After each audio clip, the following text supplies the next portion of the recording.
Hello बच्चों, VNM chemistry में आप लोगों का बहुत बहुत स्वागत है। तो आज हम लोग बच्चों क्या करेंगे, मैंने कल बोला था कि आज के लेक्चर में केवल और केवल मोल कॉन्सेप्ट के ऊपर बात करेंगे, उसका प्रॉब्लम डिस्कस करेंगे। क्यों?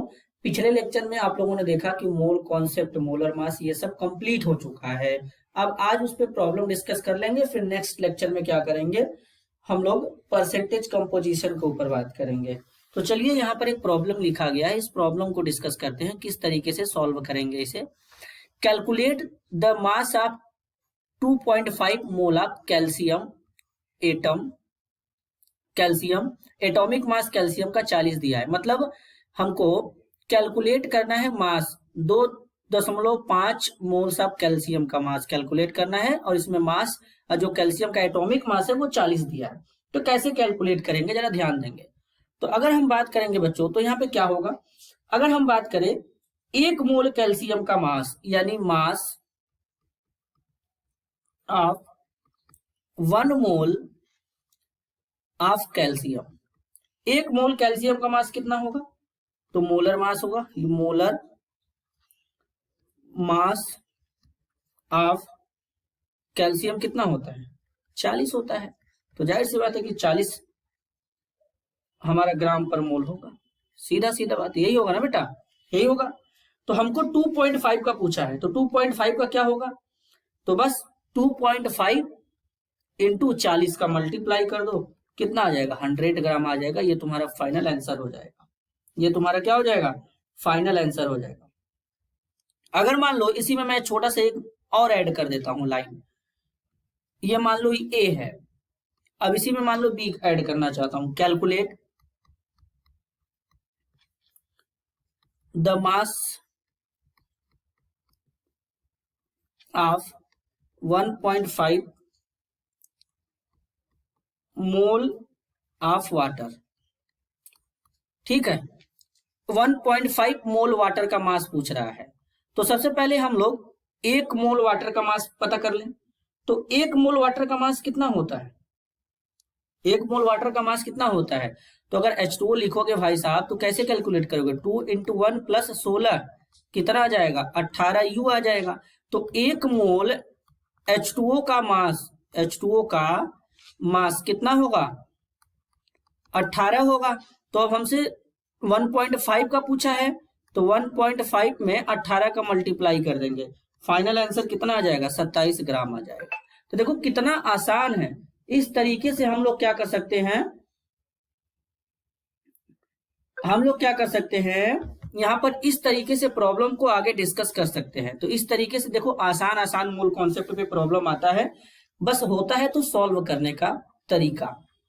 मेरे हिसाब से ये तुम लोगों को समझ में आ चुका होगा। अब प्रॉब्लम 2 के ऊपर डिस्कस करते हैं। प्रॉब्लम 2 लिखते हैं, calculate the number of grams atoms and gram moles. Gram atom और ग्राम मोल्स निकालना है इन 25.4 mg ऑफ आयोडीन।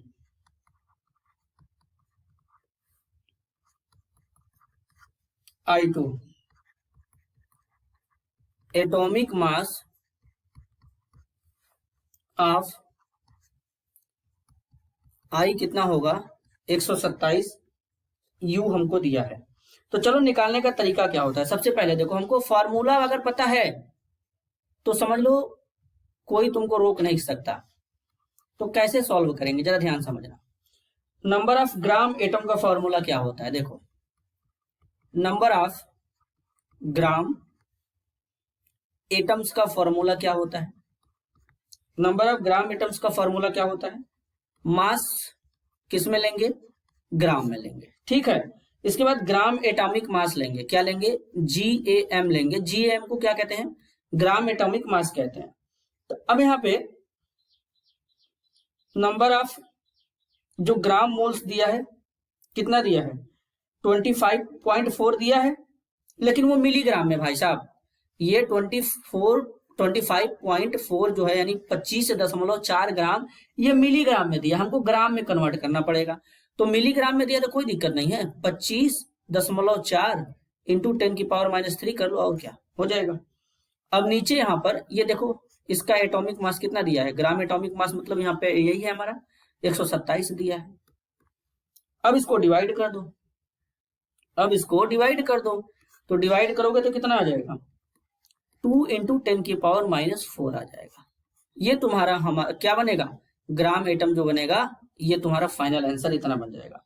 अब ग्राम मोल की बात करते हैं, तो नंबर ऑफ ग्राम मोल की बात कर लेते हैं, नंबर ऑफ ग्राम मोल की बात कर लेते हैं। तो नंबर ऑफ ग्राम मोल्स कैसे निकलेगा ये भी समझ लो भाई।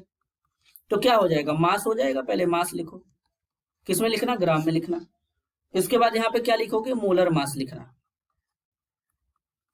फिर इज इक्वल टू कर दो 25.4 इंटू 10⁻³ ग्राम, यही होगा ना मास।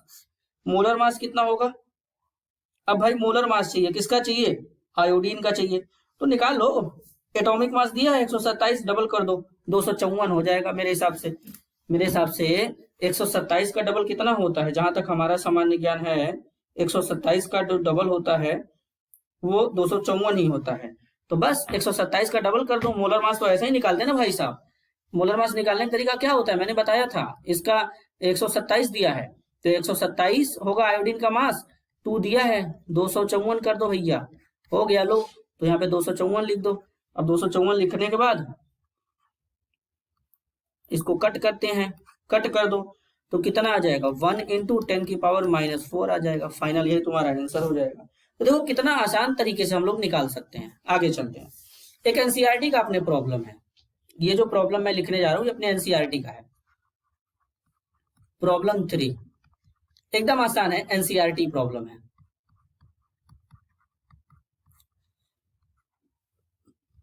Calculate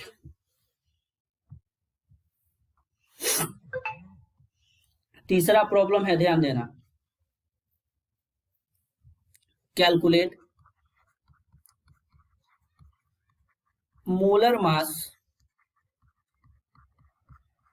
of glucose.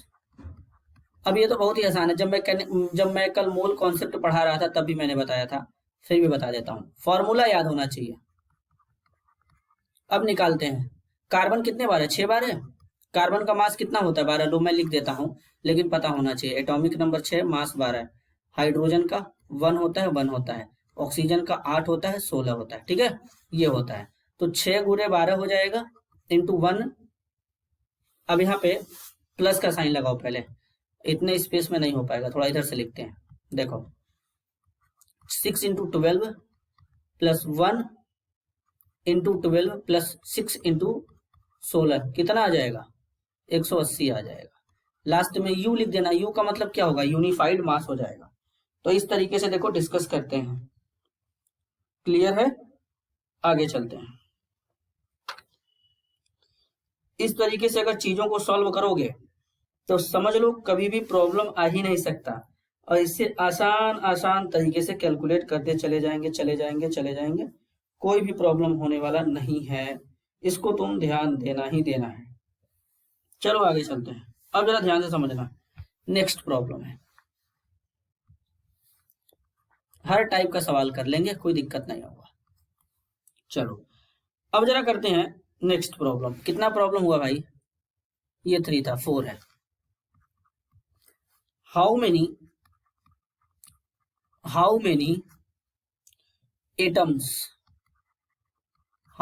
atoms of oxygen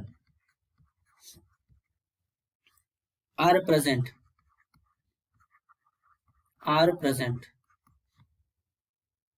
in 3 gram of calcium carbonate. मतलब 3 ग्राम कैल्शियम कार्बोनेट में कुल टोटल कितने एटम हमारे होंगे। तो कैसे सॉल्व करेंगे, ध्यान देना, इनको सॉल्व करने का तरीका जरा समझते हैं। देखो पहले मोलर मास कैल्शियम कार्बोनेट का,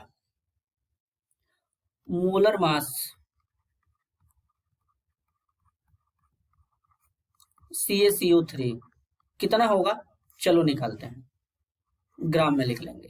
कैल्शियम का मास 40 हो जाएगा, कार्बन है 12 लिखेंगे, ऑक्सीजन 3 × 16 हो जाएगा। तो 40 + 12 16, यहाँ पे 48 हो जाएगा। तो अब इसको ऐड करते हैं ना, तो देखो यहाँ पर कितना हो जाएगा, 40, 8 2 10 हो जाएगा 0, 8 2 10 0, और 4 1 5 6 60 हो जाएगा, और 60 40 मिलकर के कितना आ जाएगा, 100 U या 100 ग्राम, यानी कितना हो जाएगा, 100 ग्राम हो जाएगा। ठीक है, तो हम ये कह सकते हैं 1 मोल कैल्शियम कार्बोनेट जो होता है, 1 मोल कैल्शियम कार्बोनेट कितना ऑक्सीजन, 1 मोल कैल्शियम कार्बोनेट कितना मोल ऑक्सीजन एटम कंटेन करेगा। तो यहां पर देख रहे हो 1 मोल CaCO3 3 ऑक्सीजन, 3 मोल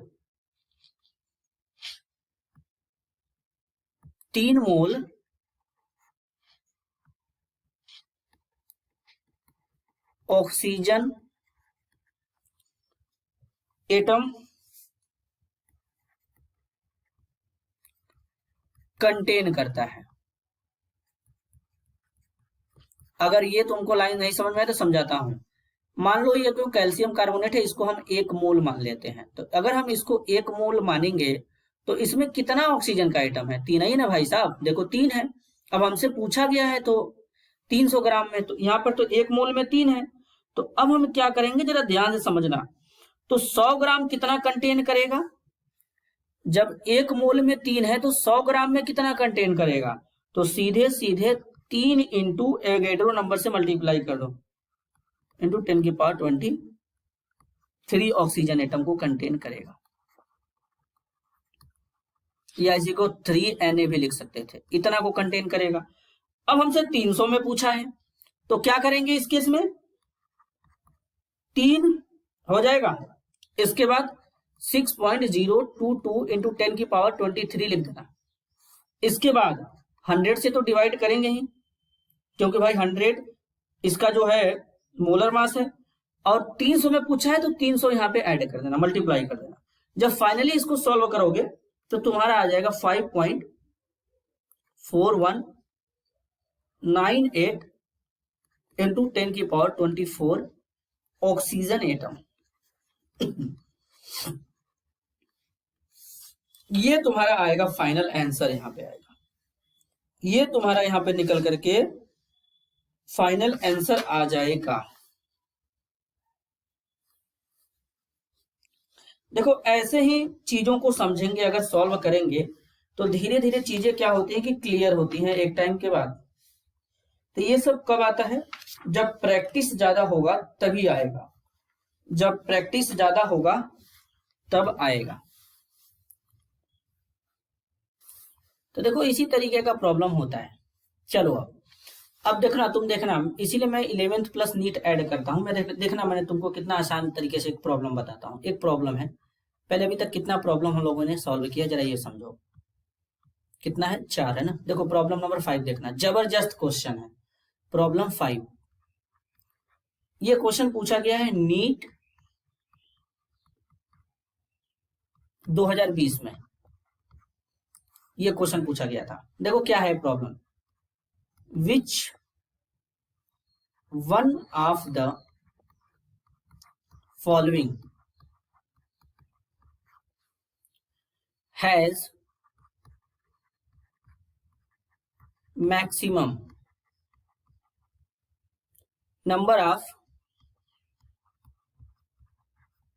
एटम्स। अब यहां पे 4 ऑप्शन दिया है। ए में दिया है 1 ग्राम ऑफ मैग्नीशियम सॉलिड, जिसमें एटॉमिक मास दे दिया है मैग्नीशियम का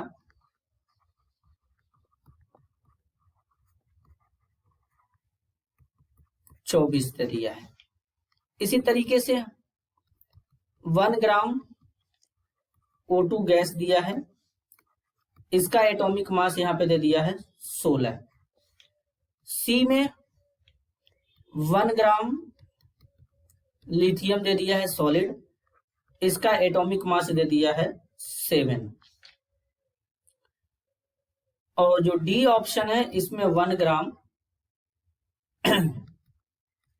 सिल्वर दिया है सॉलिड में, इसका एटॉमिक मास दिया है 108। तो अब इनमें से किसमें नंबर ऑफ मैक्सिमम एटम होंगे? तो देखो सॉल्व करने का क्राइटेरिया समझाता हूं, एकदम अच्छा क्वेश्चन है और मेरे हिसाब से एकदम कर भी लेंगे हम लोग, तुम लोग कर लोगे। देखो मैंने जो पढ़ाया है ना, जो मोल कॉन्सेप्ट मोलर मास, ये उसी से है। सबसे पहले तो तुम ये समझो, मैंने तुमको जो पढ़ाया है मोल कॉन्सेप्ट मोलर मास, ये उसी से है। देखो अब कैसे जरा इसको सॉल्व करते हैं भाई, चलो इसको सॉल्व करते हैं, देखना जरा। अगर मैं बोलूं 1 मोल किसी भी सब्सटेंस का कितना कंटेन करता है, तो वो एवोगैड्रो नंबर के बराबर होता है। Na कितना होता है? 6.022 इंटू 10⁻23। इस वाले बात से एग्री करते हो कि नहीं करते हो? बोलो। करते हैं सर। और मैंने ये भी बताया था कि मोल बराबर क्या होता है? वेट अपान में मोलर मास। अगर तुम कहोगे तो मैं इसको ऐसे भी बता देता हूँ, N is equal to W/m भाई। अभी कल ही जो मैंने बताया था ये। तो चलो जरा कैलकुलेट करते हैं, अब देखते हैं कैसे आएगा। चलो ऑप्शन ए को देखते हैं, मैग्नीशियम वाला। नंबर ऑफ मैग्नीशियम एटम देखते हैं जरा भाई।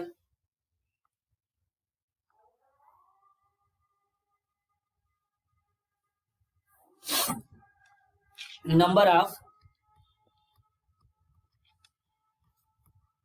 मैग्नीशियम एटम्स बराबर क्या होगा? मोल्स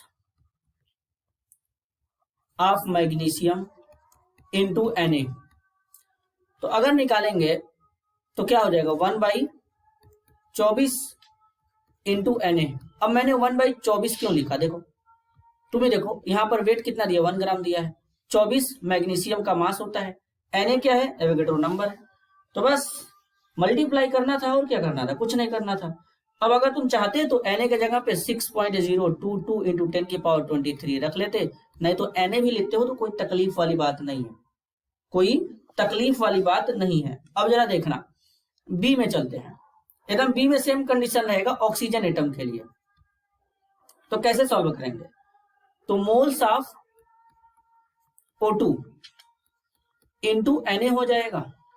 तो अब 1/32, ऑक्सीजन का मास 32 होता है, 1 दिया है 1 ग्राम, Na हो जाएगा। बस काम खत्म। अब तुम चाहते तो Na की जगह पे रख लो भाई 6.022 इंटू 10⁻23। अब इसी तरीके से सी वाले में देखो। अब हम लिथियम के लिए देखेंगे, तो कैसे देखेंगे? मोल्स ऑफ लिथियम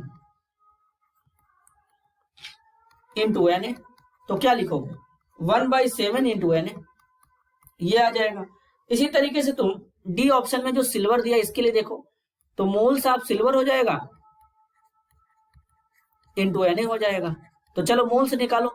मोल्स कैसे निकालोगे? 1 कितना है सिल्वर का? देखते हैं जरा यहाँ पे कितना दिया है यार। सिल्वर 1 ग्राम है, 108 दिया है, तो 108 लिख लो इंटू Na। तो सबसे ज्यादा पार्टिकल कहां पे होंगे? तो इससे हमको ये पता चलता है 1 ग्राम जो लिथियम है इसमें सबसे ज्यादा नंबर ऑफ पार्टिकल होंगे। तो फाइनल आंसर इस क्वेश्चन के लिए ऑप्शन सी होगा, देख सकते हो। तो देखो कितना खूबसूरत सा क्वेश्चन डिजाइन किया गया था। तो ज्यादा घबराने वाली बात नहीं है, क्वेश्चन बहुत ही आसान पूछे जाते हैं अपने एग्जाम में भाई, ये ध्यान देना। बस को अगर कमी होता है तो हमें कॉन्सेप्ट का कमी होता है। अगर हम कॉन्सेप्ट लगा पा रहे हैं तो समझ लो एकदम अच्छे से हम प्रॉब्लम को सॉल्व भी कर पा रहे होंगे। क्या कर रहे होंगे? एकदम अच्छे से प्रॉब्लम को हम सॉल्व कर पा रहे होंगे।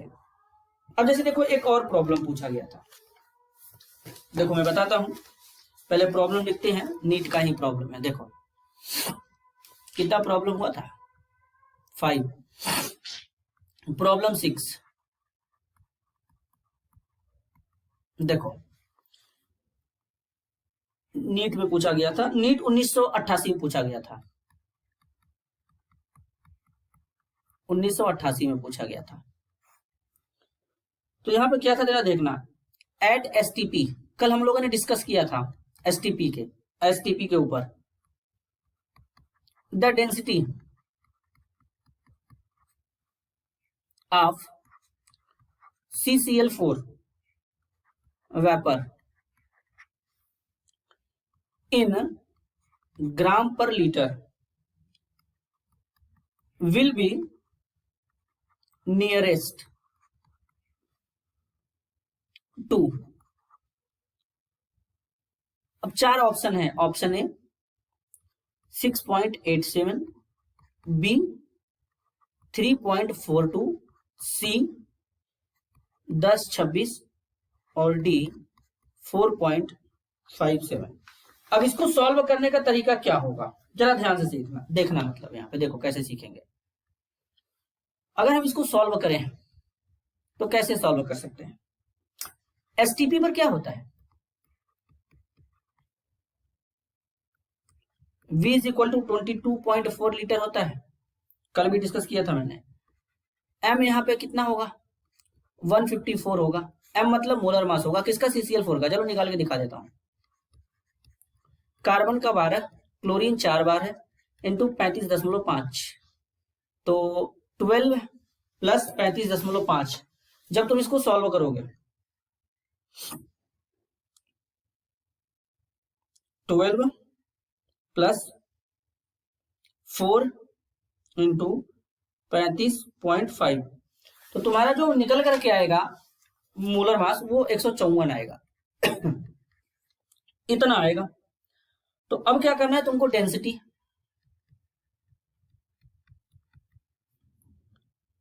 ऑफ CCl4 वेपर ये निकालना है। वेपर में यहां पे UR होता है केवल, वेपर। तो यहां पर होता है मास, इसको डिवाइड करते हैं वॉल्यूम से, तो यहां पर कितना आएगा 154 22.4, यहां पर ये है वॉल्यूम ग्राम पर लीटर। देखो डी बराबर क्या होता है, M/V होता है, यही होता है ना, हमसे डेंसिटी पूछ लिया है। तो D इज इक्वल टू क्या हो जाएगा, M कितना है 154, V हमारा क्या है वॉल्यूम। जब इसको सॉल्व करोगे तो कितना आएगा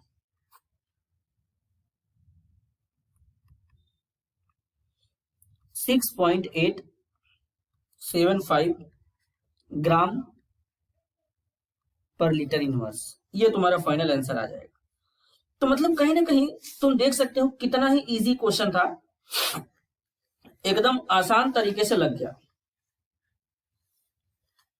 तो यही होता है क्वेश्चन को लगाने का तरीका। चलो एक और दिखाता हूं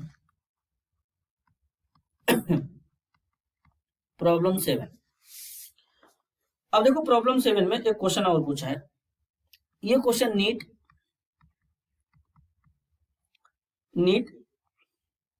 1988 में पूछा है। अब कैसे सॉल्व होता है, देखो 1 cc N2O है nitrous oxide at NTP contains, option A दिया है 1.8 डिवाइडेड बाई 224 इंटू 10 की पावर 22 एटम्स। अब बी में जरा देखना तो 6.02 डिवाइडेड बाई 22400 इंटू 10 की पावर 23 मॉलिक्यूल से बेटा। ऑप्शन सी जो दिया है वो दिया है 1.32 224 इंटू 10 की पावर 23 इलेक्ट्रॉन दिया है क्या दिया है, इलेक्ट्रॉन्स दिया है। और डी में क्या दिया है, ऑल द एबव। अच्छा इस प्रॉब्लम को कैसे सॉल्व करेंगे, अब देखो इस प्रॉब्लम को सॉल्व करने का तरीका मैं बताता हूं। ज्यादा घबराने वाली बात नहीं है। जैसे हम जानते हैं, क्या जानते हैं ये समझो, 22,400 CC of N2O contain 6.02 into 10⁻23 molecules. तो 1 सीसी में कितना होगा बेटा ऑफ N2O में? 6.02 इंटू 10⁻23, 22,400 से डिवाइड कर दो, तुम्हारा मॉलिक्यूल निकल करके आ जाएगा भाई साहब। तो इसी तरीके से अगर हम बात करें, since in N2O molecules there are 3 atoms. N2O molecule में कितने एटम्स है? 3 एटम्स है। एक एटॉमिसिटी मैंने बताया था, अगर तुम लोगों को एटॉमिसिटी अगर समझ में नहीं आया तो उसका मैं फिर से एक दिन क्लास लेकर के अलग से मॉलिक्यूलरिटी, एटॉमिसिटी ये सब डिस्कस कर दूंगा, तो तुम लोगों को बड़ा आसान हो जाएगा। ठीक है, सोचता हूं कि क्लियर ही कर दूंगा एक दिन, तो हो जाएगा। तो 1 सीसी N2O में क्या करेंगे, 3 इंटू 6.02 इंटू 10⁻23 से मल्टीप्लाई कर देंगे और 22,400 से डिवाइड कर देंगे एटम। तो तुम्हारा फाइनल आंसर क्या आ जाएगा, 1.8 इंटू 10⁻22 224 एटम आ जाएगा भाई, ये तुम्हारा आ जाएगा। नंबर ऑफ अगर इलेक्ट्रॉन की बात करेंगे, नंबर ऑफ इलेक्ट्रॉन की बात करेंगे, हालांकि स्ट्रक्चर ऑफ एटम में भी मैं सिखाऊंगा कि कैसे इलेक्ट्रॉन कैलकुलेट किया जाता है, ध्यान टेंशन लेने वाली बात नहीं है। मॉलिक्यूल्स ऑफ N2O तो कितना होगा, 7 + 7 + 8 बराबर 22। अब ये 7 + 7 कहां से आएगा भाई साहब? नाइट्रोजन कितने बार है, नाइट्रोजन प्लस ऑक्सीजन, नाइट्रोजन का एटॉमिक नंबर 7, ऑक्सीजन का 8। तो अब न्यूट्रल अगर एलिमेंट होता है तो उसके ऊपर उसके इलेक्ट्रॉन में कोई चेंज नहीं होता, तो इसका इलेक्ट्रॉन 7, इसका इलेक्ट्रॉन 7, इसका इलेक्ट्रॉन 8, टोटल 22 इलेक्ट्रॉन हो जाएंगे। कितने इलेक्ट्रॉन हो जाएंगे, 22 इलेक्ट्रॉन हो जाएंगे। तो अब क्या करना है, 22 इलेक्ट्रॉन जब हो जाएंगे तो अगर हम इलेक्ट्रॉन निकालेंगे, नंबर ऑफ इलेक्ट्रॉन, तो कितना होगा, 6.02 10⁻23 हो जाएगा, नीचे 22,400 इंटू 22 इलेक्ट्रॉन्स हो जाएंगे। तो फाइनली क्या आ जाएगा, 1.32 डिवाइडेड बाई 224 इंटू 10⁻23 इलेक्ट्रॉन आ जाएंगे। तो ये तुम्हारा फाइनल आंसर हो जाएगा। तो यानी यहाँ पर तो हमारा क्या हो जाएगा, तुम्हारा जो फाइनल आंसर होगा ये होगा ऑप्शन सी। तो देखो, तुमको कोई चीज समझ में कब आएगा, जब तुम पढ़े रहोगे तब। और पढ़ने के लिए ये नहीं कि हवा हवा में तुम आके डायरेक्ट यही न्यूमेरिकल वाला लेक्चर मेरा देखने लगे, ऐसा नहीं होता है। पहले तुम जाओ, जो मैंने पढ़ाया है शुरू से देखो, मोल कॉन्सेप्ट में क्या क्या मैंने बताया है, एकदम सीरियल वाइज से मैंने मोल कॉन्सेप्ट से एकदम पूरा एकदम बेसिक से एडवांस पे लेके जा रहा हूँ, पूरा मैंने बताया था, एक एक चीज मैंने बताया था, एक एक चीज मैंने डिस्कस किया था। तो इसीलिए पहले उसको पढ़ोगे, जब तक थ्योरी नहीं पढ़ोगे, जब तक थ्योरी नहीं पढ़ोगे तब तक समझ लो काम होने वाला नहीं है, इसको तो ध्यान ही दे देना तुम। ठीक है, चलो एक और प्रॉब्लम डिस्कस करते हैं।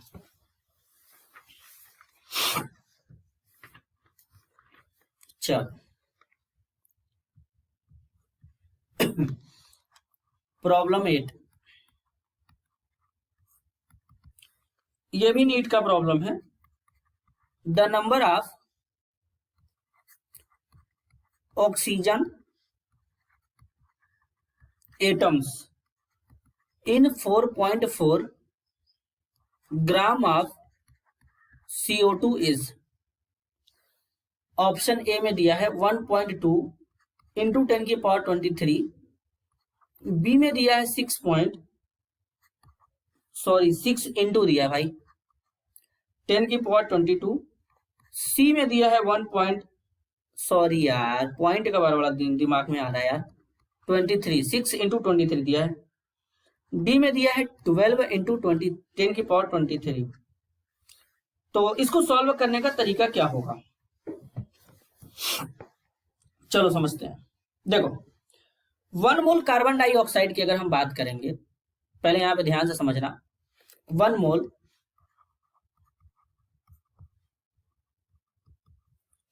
अगर हम कार्बन डाइऑक्साइड की बात करेंगे, 1 मोल ऑफ CO2, तो 44 ग्राम कार्बन डाइऑक्साइड के इक्वल है। 44 ग्राम CO2 है, कार्बन का मास 12, ऑक्सीजन का कितना होता है भाई, 16 × 2, तो 16 दूना के 32, तो 12 32 कितना होता है, 2 2 4, 3 1 4, 44 आता है। तो इसीलिए मैंने यहाँ पे 44 लिखा है, 44 लिखा है। अब समझे कहां से आया। तो इसी तरीके से अगर हम 4.4 ग्राम की बात करेंगे कार्बन डाइऑक्साइड की, तो इसमें कितना होगा, 0.1 मोल कार्बन डाइऑक्साइड होगा। अब 0.1 मोल कहां से आ गया, तुमको समझा देता हूं। अगर तुम सोच के बता सकते हो तो बता दो कि 0.1 कहां से आ गया, बता दो भाई, कहां से आ गया।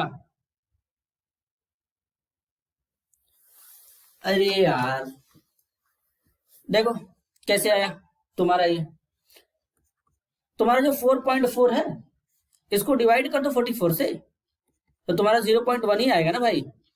अरे यार यही तो आएगा, देखो ना, तो तुम्हारा इतना आ जाएगा। अब क्या करना है जरा ध्यान से समझना।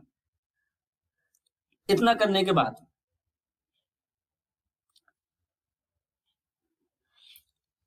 एवोगैड्रो नंबर क्या होता है, 6.022 × 10⁻23, ये होता है ना। तो अब देखो, 1 मोल कार्बन डाइऑक्साइड कितना मॉलिक्यूल कंटेन करता है, 1 मोल CO2 इतना ही करेगा भाई, 6.022। तो थोड़ा सा अगर दिमाग लगा लें हम, तो नंबर ऑफ ऑक्सीजन एटम हमको कैलकुलेट करना 4.4 ग्राम में। तो क्या करेंगे, 2 × 6 पॉइंट, अगर 6 पॉइंट में नहीं लिख सकते, 6 × 10⁻22 ऑक्सीजन एटम आ जाएगा, या इसी को 1.2 × 10⁻23 ऑक्सीजन एटम लिख सकते हो। आप समझ गए।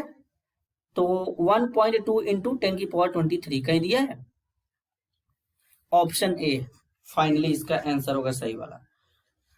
तो इसी तरीके के प्रॉब्लम आते हैं बेटा, ज्यादा मतलब टेंशन लेने वाली बात नहीं कि मतलब हम चीजों को एकदम हवा वो बनाने का, या बहुत जबरदस्त बना रहे हो, इतना ज्यादा टेंशन लेने वाली बात नहीं है। चीजों को अगर हम नॉर्मली भी करेंगे तो हो जाएगा। आओ एक और प्रॉब्लम डिस्कस करते हैं। प्रॉब्लम 9, 9 क्या है जरा ध्यान से देना। The number of atoms in 4.25 gram ammonia है इज अप्रोक्सीमेटली,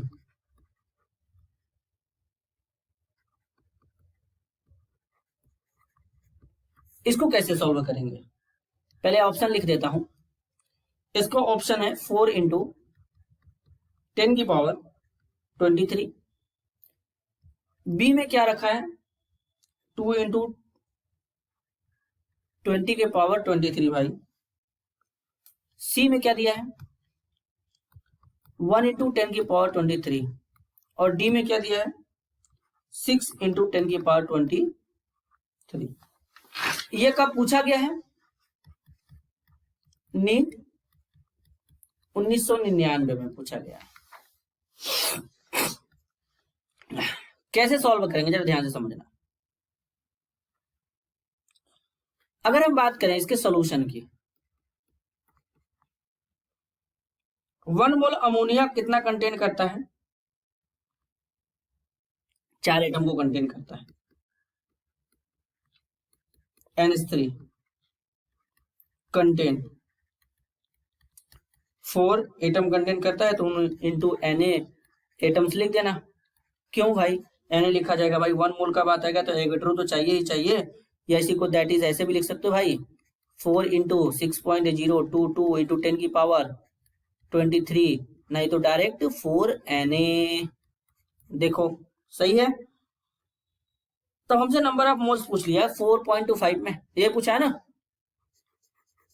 इसमें नंबर ऑफ एटम्स पूछ लिया है भाई। तो नंबर ऑफ एटम कैसे निकालेंगे जरा ध्यान समझना।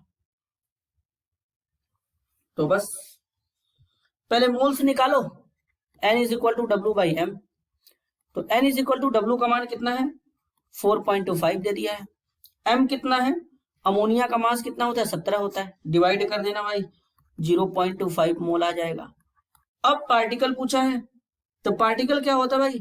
एटम कैसे निकालते हैं? N is equal to N naught by Na। अब यहाँ पे हमसे पार्टिकल पूछ लिया, तो N naught is equal to N into Na हो जाएगा। तो तुम्हारा एन नॉट बराबर क्या हो जाएगा? 0.25 Na आ जाएगा। ये तो तुम्हारा आएगा।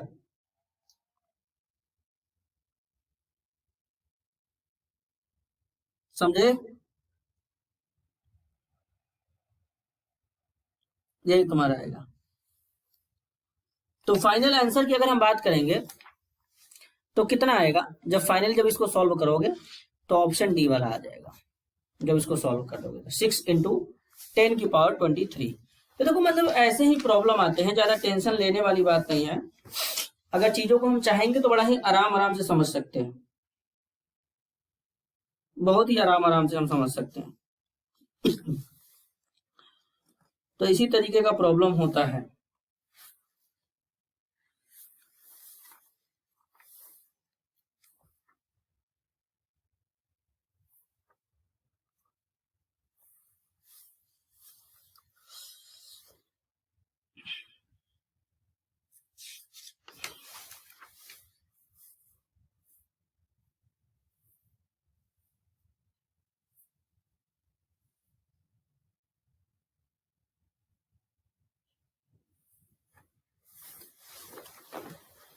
तो आज के लिए बस इतना ही रखते हैं। इसी तरीके का प्रॉब्लम आता है तो हम लोग डिस्कस करना, सॉल्व करना, समझना, आ जाएगा, कोई दिक्कत नहीं है। ठीक है। अब नेक्स्ट लेक्चर में हम लोग परसेंटेज कंपोजिशन के ऊपर बात करेंगे, कैसे किसी भी कंपाउंड में किसी एलिमेंट का परसेंट कैलकुलेट करते हैं। तो आज के लिए बस इतना ही। तुम लोग यहाँ तक आए, पढ़े, चैनल पे विजिट किए, यही बहुत है मेरे लिए। थैंक यू तुम लोगों को। इससे ज्यादा क्या ही बोला जाए। आराम से पढ़ो, उतना मन लगा के। तो ठीक है, मिलते हैं अगले वीडियो में। तब तक के लिए धन्यवाद।